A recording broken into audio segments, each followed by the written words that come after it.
Di sebuah kos-kosan tua berwarna putih yang terletak di pinggiran kota, ada 5 mahasiswa yang tengah menikmati hari-hari mereka bersama. Mereka adalah Iqbal, Farhan, Dita, Aulia, dan Rizky, yang semuanya tinggal di kamar berbeda di sebuah kos-kosan yang tampak biasa saja dari luar.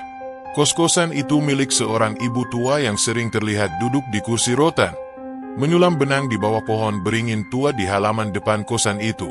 Malam itu, cuaca tampak lebih dingin dari biasanya. Angin berdesir di antara pepohonan, menyebarkan aroma tanah basah setelah hujan. Para penghuni kos sedang berkumpul di ruang tamu sempit yang dikelilingi oleh poster-poster film dan koleksi barang-barang lama milik pemilik kos. Di atas meja kecil, ada lilin yang sudah mulai menyala, mengeluarkan cahaya kuning redup yang menggoyang-goyangkan bayangan di sekeliling ruangan. Ayo, kita coba. Gua udah lama denger cerita seru soal permainan ini. Iqbal memecah keheningan, suaranya penuh semangat. Di tangannya, ia menggenggam sebatang kayu kecil yang sudah dipersiapkan dengan bentuk seperti jelangkung. Farhan, yang duduk di sudut ruangan, menatap Iqbal dengan ragu. Gue gak tahu deh, Bal. Gue denger banyak cerita serem tentang jelangkung. Dulu temen gue ada yang mainin. Terus ya, banyak kejadian aneh. Dita yang duduk di sebelah Iqbal tersenyum lebar. Ayo, Farhan, kita coba aja. Kalau gak ada apa-apa, ya udah, kan cuma permainan. Aulia yang lebih pendiam, matanya mulai bersinar penuh rasa ingin tahu. Gue setuju, kita bisa lihat sendiri, benar apa enggaknya. Setelah beberapa menit, mereka akhirnya sepakat untuk mencobanya. Aulia yang sebelumnya sudah menyiapkan semua benda yang diperlukan, kini mulai mengatur posisi mereka. 1 meja kayu kecil dengan lilin di atasnya, 2 batang kayu untuk pegangan, dan selembar kain putih yang konon katanya akan membantu mereka dalam ritual memanggil setan itu. Jadi gini, Aulia mulai menjelaskan. Kita taruh kayu ini di atas meja, lalu kita pegang 2 ujungnya, dan kita baca mantranya. Jelangkung, jelangkung, di sini ada pesta. Kalau kayunya bergerak, berarti ada yang menjawab. Gampang kan? Dengan sedikit keraguan, mereka semua duduk melingkar, memusatkan perhatian pada kayu itu. Rizky yang sedikit khawatir menatap ke sekeliling, merasa ada sesuatu yang janggal, tapi ia tetap ikut. Mereka mulai membaca mantranya dengan nada yang pura-pura santai. Jelangkung, jelangkung, di sini ada pesta, tanya Iqbal. Suaranya tegas namun sedikit gemetar. Namun, kayu itu tetap diam, tidak bergerak. Beberapa detik berlalu. Mereka semua tertawa kecil, merasa lega, kan gak ada apa-apa. Farhan berkata, sedikit mengejek. Gua bilang juga apa. Tapi tiba-tiba, kayu itu bergerak. Perlahan, namun jelas. Semua orang terdiam. Mulut mereka terkunci. Suasana yang semula ceria berubah tegang seketika. Aulia menatap kayu itu dengan ekspresi tegang.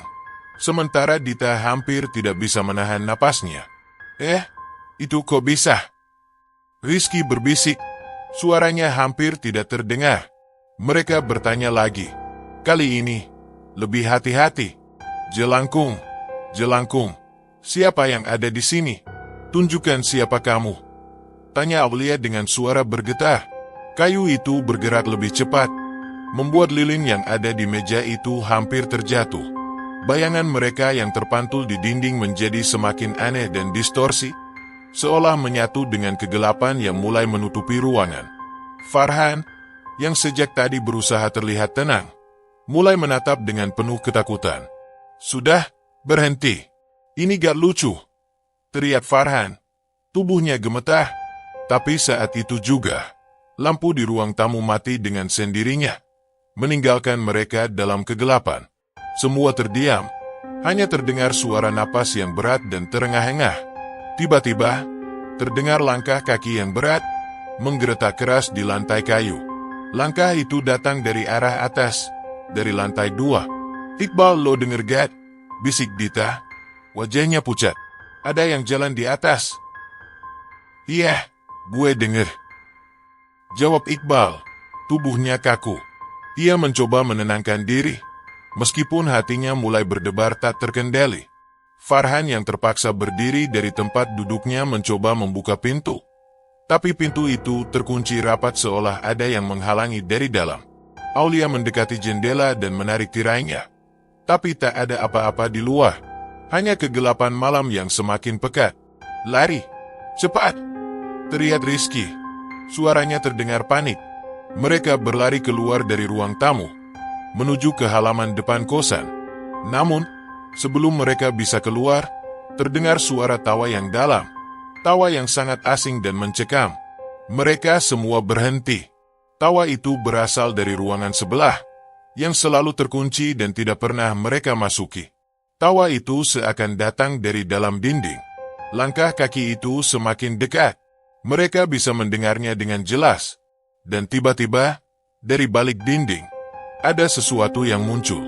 Sesosok makhluk tinggi, sangat kurus, dengan wajah pucat tanpa ekspresi. Matanya tidak berbinar, tapi kosong, seolah-olah tak ada kehidupan di dalamnya. Sosok itu berdiri di ambang pintu, menatap mereka dengan tatapan kosong yang membuat jantung mereka hampir berhenti berdetak. Farhan hampir pingsan. Sementara Iqbal dan Aulia memegang tangan satu sama lain, tak tahu harus lari kemana. Dengan tubuh gemetar, mereka mulai berlari keluar kos. Namun, saat mereka tiba di halaman, mereka baru sadar, kos-kosan itu tampak lebih gelap dari sebelumnya. Lampu jalan yang biasanya menyinari halaman itu tidak menyala. Semuanya sunyi, mencekam. Tapi, saat mereka hampir mencapai gerbang, mereka mendengar suara berat langkah kaki itu kembali. Sesuatu melayang di udara, mendekat, semakin dekat, dan tiba-tiba ada yang mengikutimu. Bisik suara itu, tepat di belakang Iqbal. Tanpa menoleh, Iqbal berlari lebih kencang. Farhan, yang terengah-engah, berlari menyusulnya. Mereka berlari keluar dari gerbang dan berhenti di pinggir jalan. Mereka menatap kos-kosan itu dari kejauhan. Lalu, perlahan-lahan, malam itu mulai tenang. Suara langkah kaki itu berhenti. Tidak ada lagi bisikan, tidak ada lagi tawa. Hari-hari setelahnya, mereka berusaha melupakan kejadian malam itu. Tetapi meski kos-kosan itu terlihat seperti semula, ada sesuatu yang berbeda. Ketegangan yang mereka rasakan selama itu, tak bisa hilang begitu saja. Namun, tak ada lagi kejadian menyeramkan. Kos-kosan itu kembali normal. Tak ada lagi suara atau bayangan yang mengganggu. Mereka tidak tahu pasti apa yang terjadi.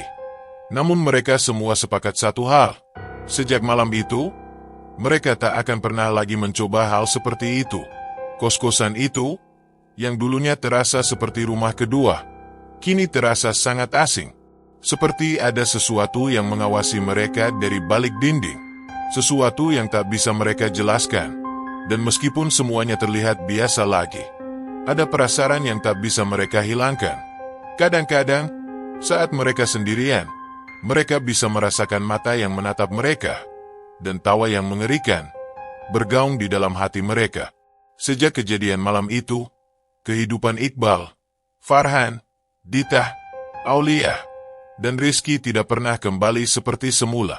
Kos-kosan yang dulunya mereka anggap sebagai tempat nyaman dan biasa saja, kini berubah menjadi sebuah kenangan yang membayangi pikiran mereka setiap kali mereka melangkah melewati pintu itu. Meskipun kejadian itu tampaknya sudah berakhir, sebuah perasaan tidak nyaman selalu mengikuti mereka. Kadang, perasaan itu hadir tanpa sebab yang jelas. Sebuah kegelisahan yang datang begitu saja, seakan ada sesuatu yang tak bisa mereka lepas dari tempat itu. Pada siang hari, kos-kosan itu tampak seperti biasa. Dinding-dinding yang mengelupas, lantai kayu yang berderit, dan jendela yang kadang bergetar diterpa angin. Ibu kos yang tua itu masih terlihat duduk di kursi rotannya, menjahit dan menenun benang di bawah pohon beringin di halaman depan.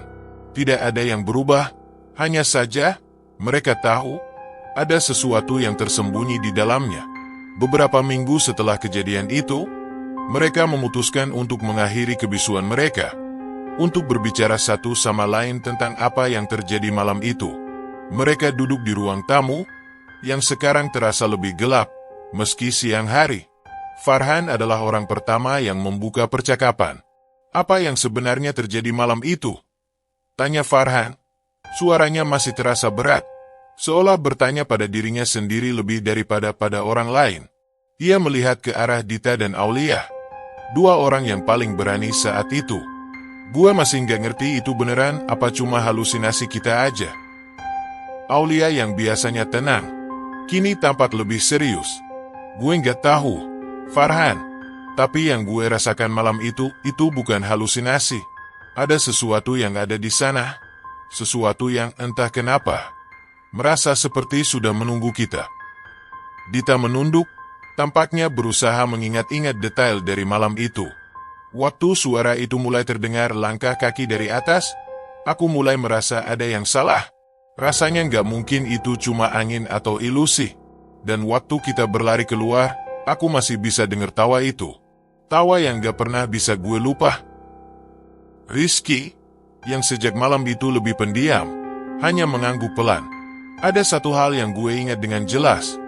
Katanya, matanya terfokus pada lantai kayu di bawahnya.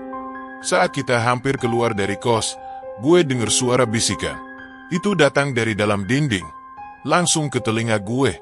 Kayak ada yang bilang, kalian gak bisa pergi. Mereka terdiam, menimbang-nimbang kata-kata Rizky. Suasana di ruang tamu itu semakin mencekam. Meskipun hanya ada suara detakan jam tua yang bergema di pojok ruangan. Dan kalian gak merasa ada yang aneh? Tanya Iqbal, dengan suara bergetar. Ia merasa ada yang aneh dengan ibu kos yang biasanya ramah. Ibu kos itu sejak malam itu, dia jadi lebih diam. Kalau kita lewat depan rumahnya, dia sering banget cuma ngeliatin kita dari kursinya. Kayak ada yang gak bener. Farhan mengangguk pelan. Gue juga ngerasain itu. Tadi pagi gue nyapa dia, dan dia cuma senyum. Tapi senyumnya gak kayak biasanya. Ada sesuatu di matanya yang aneh. Kayak ada yang ngikutin kita. Padahal dia cuma duduk di sana, gak ngomong apa-apa. Seperti ada yang menahan napas dalam ruangan itu. Semua saling menatap, mencoba menyusun potongan-potongan teka-teki yang masih menggantung. Mereka semua merasa ada sesuatu yang tak beres dengan kos-kosan itu. Sebuah kekuatan yang tidak bisa mereka lihat, tapi bisa mereka rasakan. Sesuatu yang membayangi mereka, seakan-akan menunggu momen yang tepat untuk muncul kembali. Aulia tiba-tiba berdiri. Aku rasa kita perlu bicara sama ibu kos, katanya, dengan suara yang lebih tegas daripada biasanya. Mungkin dia tahu sesuatu. Mungkin dia tahu siapa atau apa yang ada di sini. Iqbal menyentuh bahunya. Gue gak yakin itu ide yang bagus. Namun, sebelum mereka bisa membahasnya lebih lanjut, ada ketukan keras di pintu depan kos-kosan.